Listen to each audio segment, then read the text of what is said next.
Hello বন্ধুরা, তোমরা সবাই কেমন আছো? হ্যাঁ, তোমরা তো সবাই জানো দুদিন আগে আমার ছেলের জন্মদিন ছিল। তাই জন্মদিনে সারাদিন ও কেমনভাবে কাটালো, কি কি করলাম, সেটা নিয়ে একটা ছোট্ট ব্লগ নিয়ে তোমাদের সামনে চলে এসেছি। সকাল থেকেই না খুব বৃষ্টি হচ্ছিল, তাই দেখো মনটা খারাপ করে বসেছিল। আমিও না ঠিক বুঝতে পারছিলাম না যে আদৌ জন্মদিনটা করতে পারবো নাকি।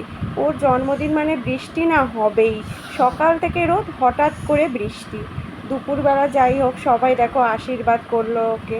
হ্যাঁ, দুপুরবেলা তেমন কিছু না রান্না করিনি। 5 রকম ভাজা, মাছ ভাজা আর চিচিঙ্গে দিয়ে চিংড়ি মাছ আর ডাল। পায়েসটা না মানে দোনামোনা করে শুধু ওর মতো করব না সবার মতো করব, বৃষ্টি হবে করতে পারবোও নাকি, এই ভেবে যখন দেখলাম বৃষ্টিটা থেমেছে, যাই হোক ওই বিকালবেলা পায়েস করলাম। বসে পায়েস খেলো। তারপরে চলে গেছিলাম কেক আনতে।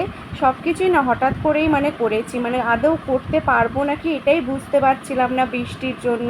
হ্যাঁ, ছেলেটাও খুব মন খারাপ করেছিল। এমনি সবাইকেই বলা ছিল, টুকটাক বলেই রেখেছিলাম, কিন্তু আদৌ করতে পারবো নাকি সেটাই আর কি। তো যাই হোক কেক নিয়ে চলে এসেছি, দেখো এখন সবাই মিলে আনন্দ করছে, কেক কাটছে। এই যে পেছনে সবাইকে দেখছো না, হ্যাঁ ওর দাদুকে বাদ দিয়ে, কিন্তু ওটা কিন্তু ওর দাদু, বুঝলে। বাকি সবাই হচ্ছে আমার মোটামুটি স্টুডেন্ট, সব কটা আরও আছে, সব পরে এসছে, একসাথে তো আসতে পারিনি। যাই হোক কেক কেটে সবাইকে কেক টেক খাইয়েছে, অ্যাটলিস্ট যে জন্মদিনটা করতে পেরেছি বা ও যে মানে সেলিব্রেট করতে পেরেছে, তার জন্য থ্যাঙ্কস টু গড। আর ও খুব আনন্দ, আসলে এই দিনটা কি বলো তো, বাচ্চা তো সবাই দেখবে একটা মানে আলাদা এক্সপেকটেশন নিয়ে থাকে। দেখো সবাই মোটামুটি খুব আনন্দ করেছে, হই হুল্লোড় করেছে, যাক এটাই, আর কিছুই নয়। তারপর রাতের বেলা তেমন সেরকম স্পেশাল কিছু আইটেম ছিল না, সব বাচ্চা তো, সবার জন্য বিরিয়ানি নিয়ে চলে এসেছিলাম।